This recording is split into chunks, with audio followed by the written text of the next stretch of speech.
As all the dramatic pieces start falling into place, it's time to wind down and reevaluate the situation. In episode 51 of Dragon Ball Super, hello there beautiful friends from around the world, I'm your host Black and Fist, and this is my review of Dragon Ball Super 51. This episode's all about winding down, giving us some breathing room, and really letting us sink in all the information that we have taken in these past couple dramatic episodes. The first couple minutes of this episode really is just recapping how, when, and what are they going to do with the extra time machine that they have. Now, of course, to people that have watched Dragon Ball before and are familiar with the series, this isn't really all new. I'm guessing that this is just recapping for those who might not know nor have forgotten.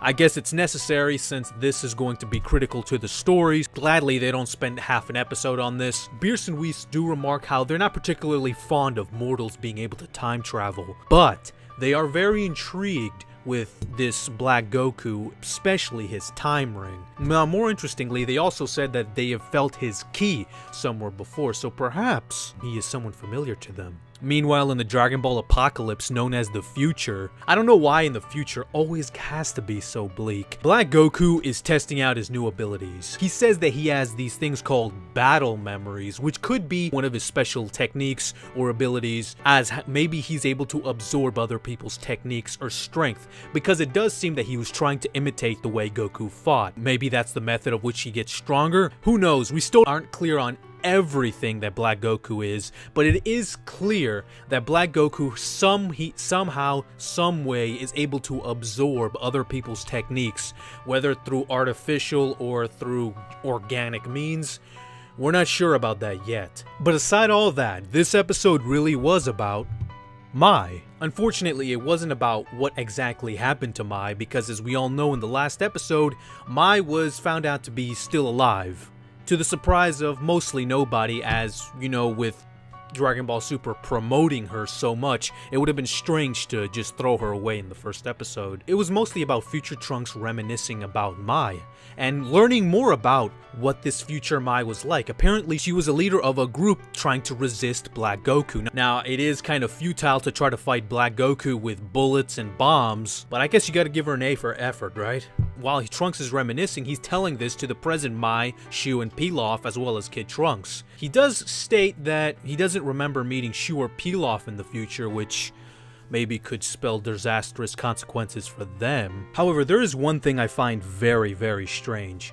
While Future Trunks is telling the present Mai all this, he does also mention that the last time he saw the future Mai is when she died, or at least he believes she died. Now, I don't know about you, but in stories of time that involve time travel and characters coming back to the past, and especially when characters from the future know of the time of death of certain characters from the past, isn't it kind of polite, to say the least, to keep that information to yourself unless it's really prudent to the situation or the plot, for instance?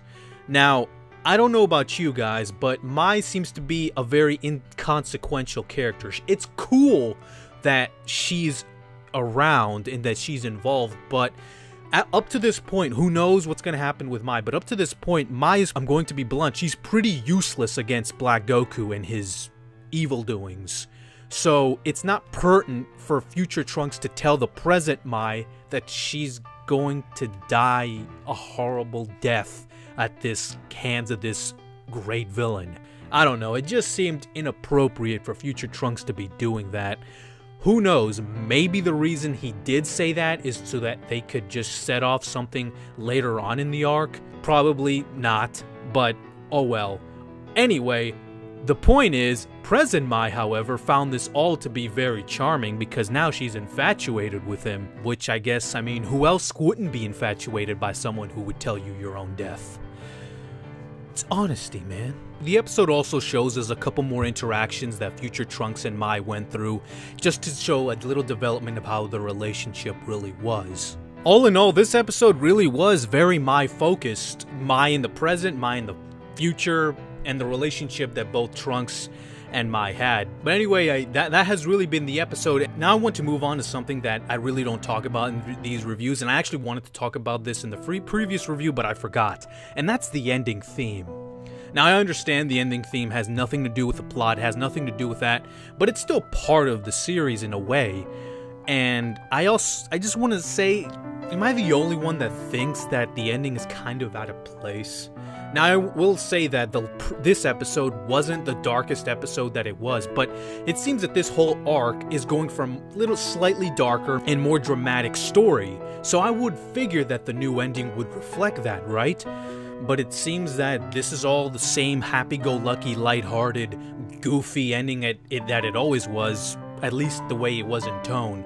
Don't get me wrong, I like it. I have no problem against it, but I don't know, I felt like a better choice could have been done. It's not something that I truly am upset about, so I'll just leave it at that.